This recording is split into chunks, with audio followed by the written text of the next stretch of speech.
ప్రాణాలు తీస్తున్న బెట్టింగ్, అత్యాశతో ఆత్మహత్యల వరకు వెళ్తున్న సామాన్యులు. బెట్టింగ్ పై ఎప్పటికప్పుడు అవేర్నెస్ ప్రోగ్రాంలు చేస్తున్నా కాస్తైనా భయపడని జనాలు. పోలీసులు కేసులు ఫైల్ చేస్తున్నా గుట్టు చప్పుడు కాకుండా చెలరేగిపోతున్న బెట్టింగ్ దందాలు. ఈ ఉచ్చులో కూరుకొని చివరకు మరణిస్తున్న యువకులు. ఏపీ, తెలంగాణ ఇలా రాష్ట్రం ఏదైనా బెట్టింగ్ మాత్రం కామన్గా నడుస్తోంది. బెట్టింగ్ ఓవైపు, లోన్ యాప్లు మరోవైపు. వీటి వల్ల ఆత్మహత్యలు కామన్గా జరిగిపోతున్నాయి. ఒకే రోజు 3 చోట్ల ఈ ఉచ్చులో కూరుకొని చనిపోయారు కొందరు.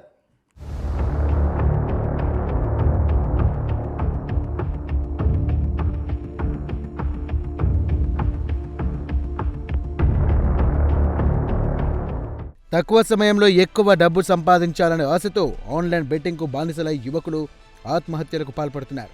లక్షలాది రూపాయలు నష్టపోయి అప్పుల ఊబిలో కూరుకుపోయారు. చివరకు ఆ అప్పులు తీర్చే మార్గం లేక చావే శరణ్యం అనుకుని తమ ప్రాణాలను అర్పించుకున్నారు. జీవితానికి ఫుల్ స్టాప్ పెట్టేశారు.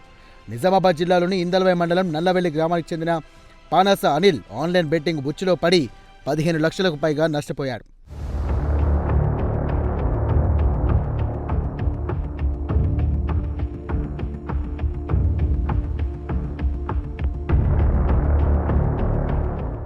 సామాన్య జీవితంలో లక్షల్లో అప్పు, లోన్ యాప్ల ద్వారా అప్పు తీసుకొని మరీ పెట్టుబడులు పెట్టాడట. ఆ అప్పుల భారాన్ని తట్టుకోలేక సోమవారం రాత్రి ఇంటి నుండి వెళ్లిపోయి సిర్రపల్లి రైల్వే స్టేషన్ సమీపంలో రైలు కింద పడి ప్రాణాలు వదిలాడు. మంగళవారం తెల్లవారుజామున పట్టాలపై మృతదేహాన్ని గుర్తించిన పోలీసులు కేసు నమోదు చేసి దర్యాప్తు ప్రారంభించారు.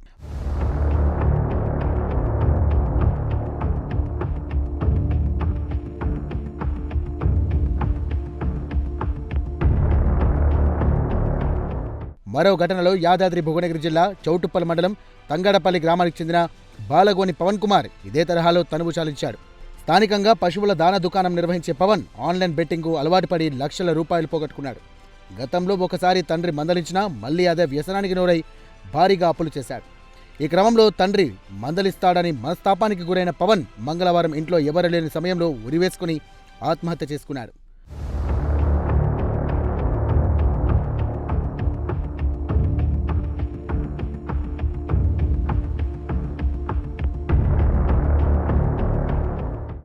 ఆన్లైన్ బెట్టింగులకు అలవాటు పడి మరో యువకుడు బలయ్యాడు.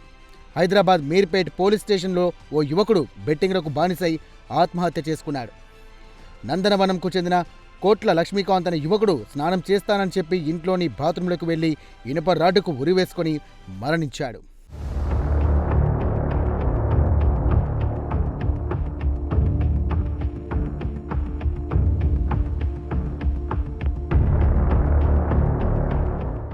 ఒకటి కాదు, 2 కాదు, ఏకంగా 3 యువకులు ఆత్మహత్య చేసుకున్నారు. మనకు తెలిసిన వ్యక్తులు మాత్రమే, అది కూడా తెలుగు స్టేట్లో మాత్రమే. అంటే తెలియని లెక్కలు ఎన్నో. ఇతర స్టేట్స్లో ఇంకెన్నో. బెట్టింగ్లు వద్దు, బ్యాన్ ముద్దు అని ఎన్నిసార్లు చెప్పినా ఇంకా బెట్టింగ్ దందాలు చెలరేగుతున్నాయి. యువకులు ఈజీ మనీ కోసం, లక్షల సంపాదన కోసం బెట్టింగ్కు బానిసై ఇదిగో ఇలా ప్రాణాల మీదకి తెచ్చుకుంటున్నారు.